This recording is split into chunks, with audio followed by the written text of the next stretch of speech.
Magandang araw sa inyong lahat. Ako si Linda at nais kong simulan ang kwentong ito sa pamamagitan ng isang tanong, paano kung ang pinakamahalagang aral sa buhay ay natutunan natin sa mga hindi inaasahang pagkakataon? Sa kwento kong ito, ipapakita ko kung paano ako natuto sa bawat hakbang ng buhay, at paano ko natutunan na ang bawat pagsubok ay may dala ding mga biyaya. Sana ay magbigay ito ng bagong pananaw sa inyo sa inyong sariling buhay. Hindi ko rin akalain na aabot ako sa puntong magsusulat ng ganito.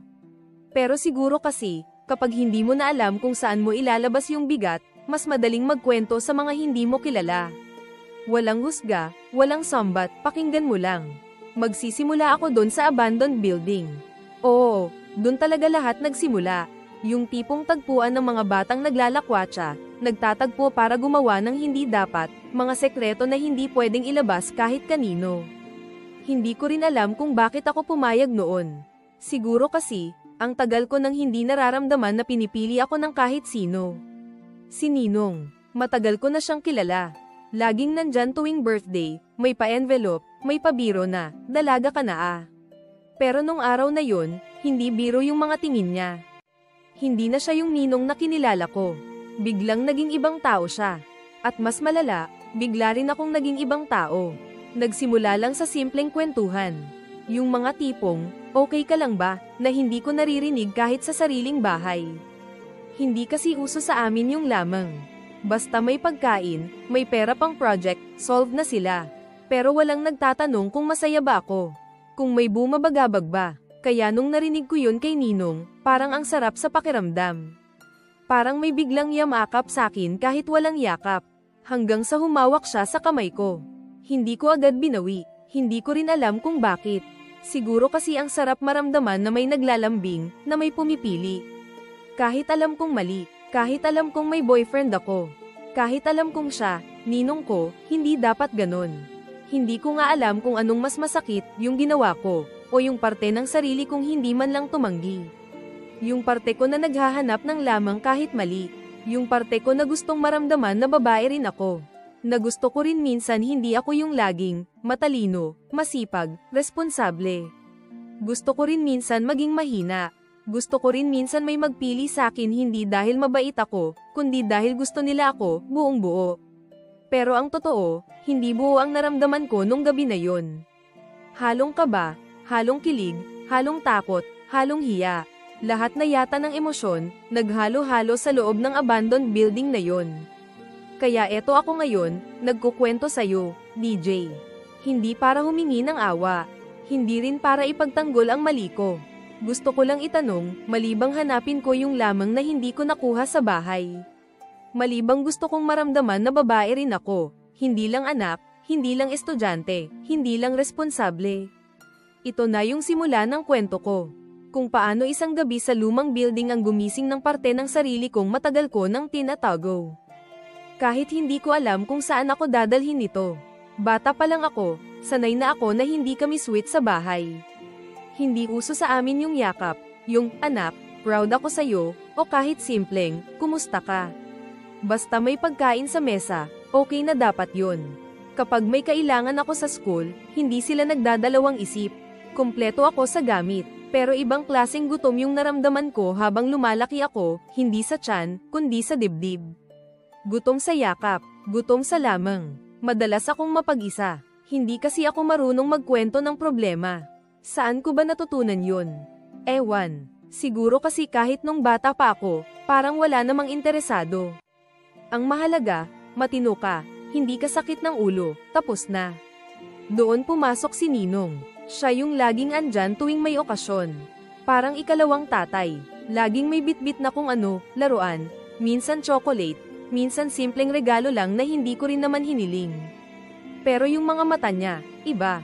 Hindi ko alam kung kailan nagsimula, pero nahuli ko minsan yung tingin niya sa akin na hindi pang Ninong. Akala ko nga ako lang yung praning. Pero habang tumatagal, ramdam ko. Hindi lang siya basta nag-aalaga. Para bang may gusto siyang ibang maramdaman. Pero hindi ako nagsalita, kasi, to be honest, ang sarap din minsan may nag-aalala sa'yo.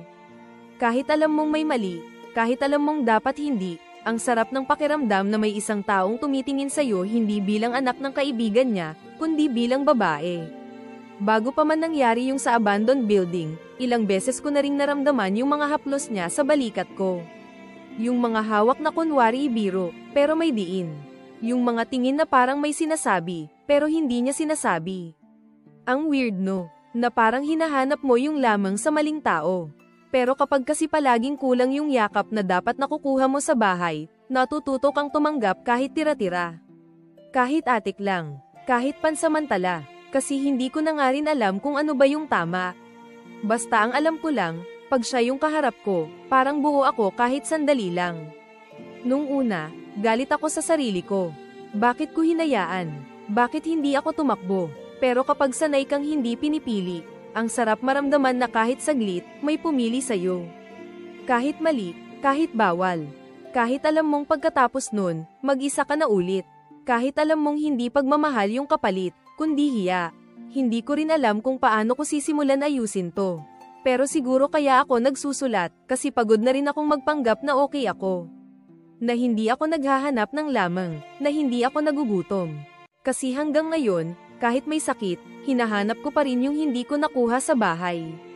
Ang tanong ko lang, paano ba magmahal ng tama kung simula't simula, hindi mo naman talaga natutunan kung ano yun. Hindi ko akalain na isang simpleng text lang ang maglalaglag sa akin. Hindi ko rin alam kung bakit ko pa pinatulan yung mga simpleng, "Musta ka na?" ni Ninong kahit alam kong delikado. Baka kasi, sanay na akong tinatago yung mga gusto ko. Sanay akong patagang humingi ng atensyon kahit bawal. Kahit alam kong mali, pero sa huli, lahat ng tinatago, nabubunyag din. Gabi yun, nagkita kami ulit ni Ninong.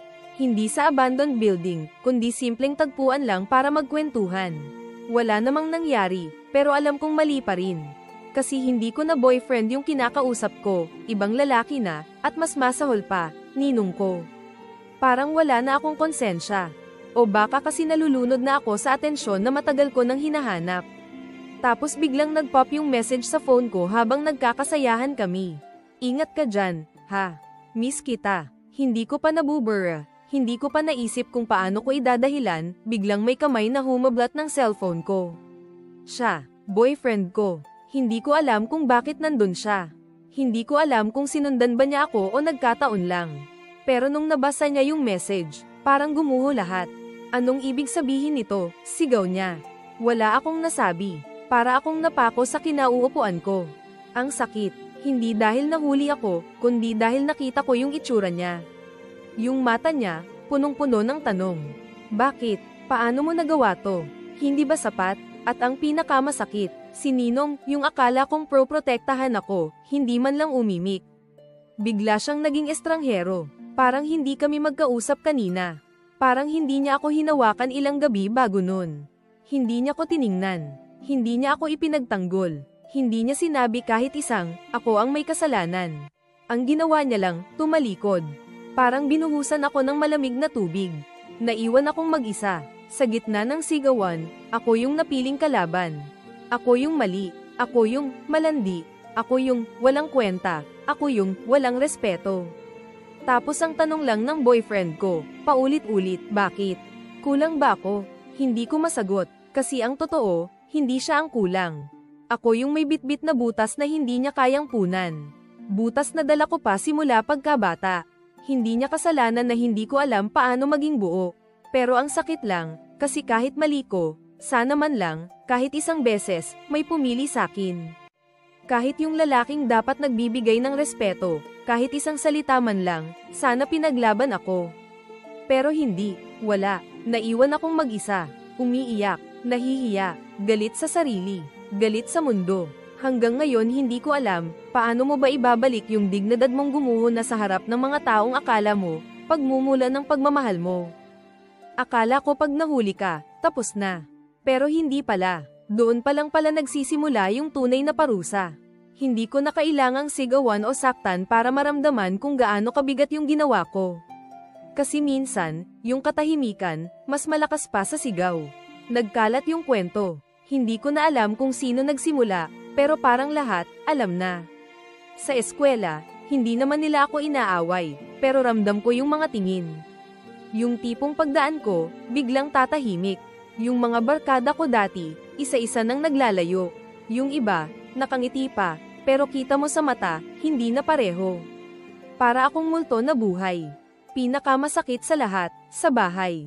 Hindi naman sila nagalit, wala akong narinig na sermon. Pero iba na, si Mama, dati kahit hindi siya sweet, may mga tingin siyang parang may pride.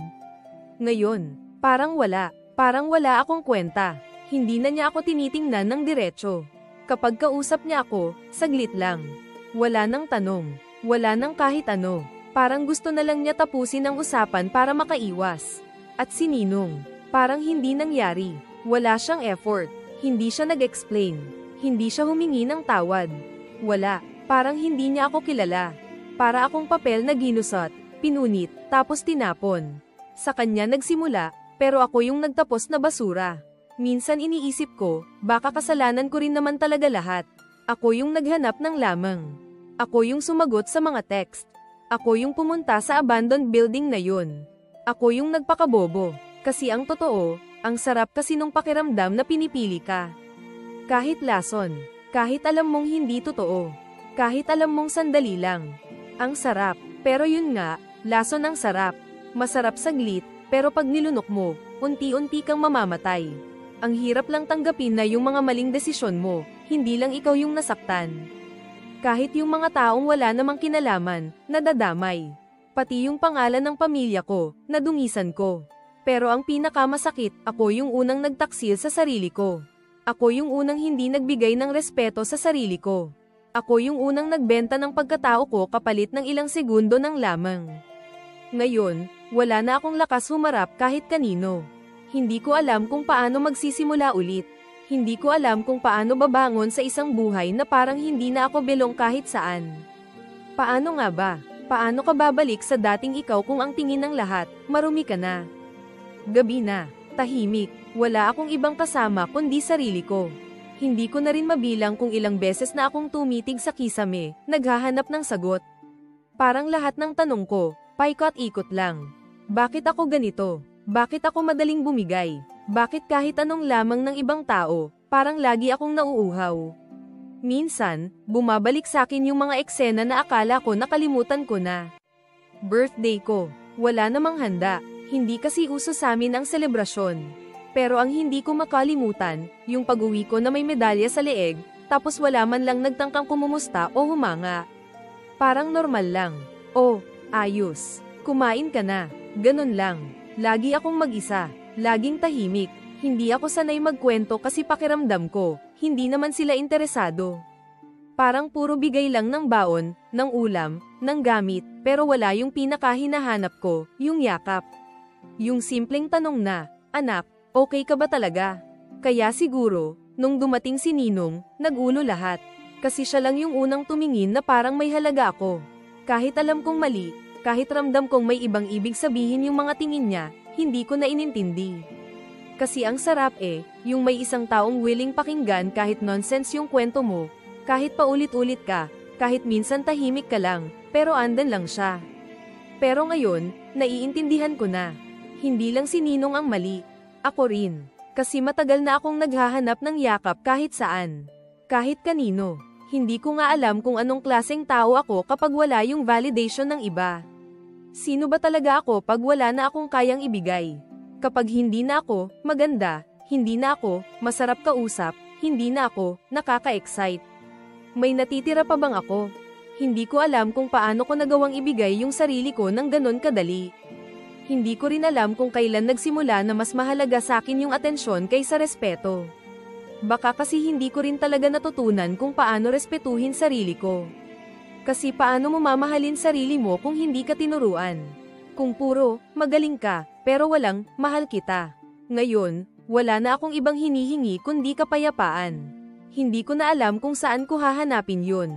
Pero sana, kahit papaano, makita ko kung sino ba talaga ako, hindi dahil sa tingin ng iba, kundi sa kung paano ko pipiliin sarili ko, kahit mag-isa. Hindi ko alam kung saan ako kumuha ng lakas nung araw na yun. Siguro kasi pag matagal mong tinikim yung kasalanan, parang unti-unti ka ring nauubusan ng hininga. Parang kailangan mo ng kahit konting linaw, kahit alam mong hindi ka na talaga mapapatawad. Nag-chat ako sa kanya, simple lang, patawad. Hindi ko hinihingi na bumalik ka. Gusto ko lang linisin kahit papaano yung konsensya ko. Kahit alam kong hindi mo kailangan, kailangan ko. Matagal bago siya nag-reply. Ilang beses kong chinek kung online siya. Hanggang sa dumating ang reply niya. Hindi ko kailangan ng sorry mo. Sana sa umpisa pa lang, naisip mo yung konsensya mo. Masakit, pero totoo. Mas masakit yung sumunod, kinausap ko si Ninong. Hindi ko alam kung ano bang ini-expect ko. Na baka may konting awa siya sa akin. Na baka sabihin niyang, sorry kung nasaktan kita. Hindi, iba ang lumabas sa bibig niya. Bakit ka pa nag-i-emote? Alam mo namang matagal na kitang gusto. Ano bang akala mo? Ikaw rin naman tong nagpapaligaw, nagpapakipot pa kunwari. Huwag mo akong gawing masama, pareho tayong nag-enjoy. Para akong binuhusan ng malamig na tubig. Hindi na galit yung naramdaman ko, kundi puro hiya sa sarili ko. Kasi alam kong totoo yung sinabi niya, hindi niya ako pinilit. Ako tong nagpakatanga. Ako tong naghanap ng init sa maling tao. Pero ang hindi ko matanggap, yung parang wala man lang siyang respeto kahit kaunti. Para akong isang gamit na tapos ng paglaruan. Gusto kong sumigaw, gusto kong sampailan siya, pero wala akong nagawa kundi ngumiti ng pilit at tumango. Kasi anong laban ko? Ako rin ang may sala. Ako rin ang nagbigay ng pahintulot. Pag-uwi ko, hindi ko alam kung saan ko ilalagay sarili ko. Parang gusto kong tumakbo palabas ng mundo. Pero wala akong ibang mapupuntahan kundi sarili ko. At yun ang pinakamahirap, harapin yung taong hindi mo maintindihan kung kaaway mo o ikaw mismo. Patawad. Kahit alam kong ayaw mo. Kahit alam kong hindi sapat. Pero sa ngayon, yun lang ang kaya ko. Bumalik ako sa abandoned building. Hindi ko alam kung anong nagtulak sa akin, pero siguro kasi kailangan kong makita ulit yung lugar kung saan ako tuluyang nabasag. Pero ngayon, hindi na ako yung parehong babae na pumasok dito dati na naghahanap ng lamang kahit alam kong peke. Ngayon, dala ko na yung galit. Hindi lang sa kanya, kundi sa sarili ko. Amoy alikabok pa rin ang paligid. Parehong mga sirang bintana, parehong mga bakas ng sapatos sa sahig. Pero hindi na ako nanginginig. Hindi na ako takot. Hindi na ako uhaw. Narinig ko pa ang yabag niya bago ko siya makita. Buti naman at na-miss mo ako, sabi niya. Yung ngiti niya, pareho pa rin. Yung ngiti ng isang lalaking sanay mambola, sanay magpanggap na tagapagtanggol pero sa totoo lang, mandaraya. Hindi ako ngumiti, diretso akong tumingin sa kanya. Hindi ako pumunta dito para sayo. Nandito ako para tapusin to. Napakunot ang noo niya. Kita ko sa mata niya na hindi siya sanay na hindi ako sumusunod. Hindi siya sanay na hindi ako nahuhulog sa bitag ng mga salita niya. Ano na naman to? Drama mo na naman ba yan? Nilunok ko lahat ng kaba, lahat ng sakit, lahat ng hinanakit. Hindi mo na ko madadala ulit. Hindi na ako yung batang naghahanap ng haplos kahit kanino. Hindi mo na kailangan magpaliwanag. Hindi mo na ako kailangan suyuin. Kasi tapos na ako. Tahimik siya. Hindi ko alam kung nasaktan siya o nabigla. Pero wala na akong pakialam. Ang totoo, hindi lang si Ninong ang kailangan kong layuan. Ako mismo, kailangan kong iwan yung parte ng sarili kong laging naghahanap ng pagmamahal kahit mali. Ako mismo ang kalaban ko. Tumalikod ako. Hindi na ako lumingon. Hindi na ako naghintay ng kahit anong sagot mula sa kanya. Kasi alam ko, wala nang ibang sasagot sa mga tanong ko kundi ako lang. Sa paglalakad ko palayo, ramdam ko yung bigat na unti-unting bumibitaw sa balikat ko. Hindi pa tapos lahat. Hindi pa ako buo. Pero ngayon, sigurado ako, pipiliin ko na yung sarili ko. Kahit mahirap, kahit mag-isa, hindi ako biglang naging okay pagkaraan ng lahat. Hindi ako nagising isang araw na parang wala ng sugat, wala ng galit, wala ng guilt. Hindi ganun kadali, pero siguro, doon nagsisimula yung totoong pagbabago, yung tinatanggap mong hindi ka perfect. Na hindi mo kailangan maging buo agad bago ka magsimulang maglakad paabante. Unti-unti kong natutunan magkwento. Hindi pa ganun kaayos, hindi pa rin buo yung loob ko, pero at least, nagagawa ko na. May isa akong kaibigan na hindi ko inaasahang magiging sandalan ko. Hindi siya nagtatanong ng sobra, hindi rin siya nagtutulak ng mga salita sa akin. Nakikinig lang siya, at minsan, sapat na pala yun. Sa bahay, ganoon pa rin. Tahimik, parang walang nangyari. Pero ang pagkakaiba ngayon, hindi ko na kailangan mag-eksplika para maramdaman na mahalaga ako. Kasi unti-unti kong natututunan na hindi ko kailangan ng validation nila para patunayan na may kwenta ako. Hindi ako pagmamahal ng iba ang sukatan ng sarili kong halaga. Minsan, nagigising pa rin ako na parang gusto ko ulit ibalik lahat sa dati. Minsan naiisip ko pa rin si Ninong, hindi dahil mahal ko siya, kundi dahil galit pa rin ako kung paano niya ako tinrato. Pero ngayon, pinipili ko nang hindi bumalik. Kahit mahirap, kahit maraming gabi na umiiyak pa rin ako ng mag-isa. Kasi alam ko, ako na mismo yung magpapalaya sa sarili ko. Kaya ko sinusulat to kasi gusto kong itanong, paano ba talaga maging buo? Malibang gusto kong maramdaman na importante rin ako. Na gusto ko rin minsan marinig na, mahal kita, hindi lang, magaling ka. Pwede bang piliin ko muna sarili ko, kahit hindi nila maintindihan? Kahit walang sumang-ayon. Kasi sa ngayon, ito lang yung alam kong tama. Hindi perfect, pero ako to.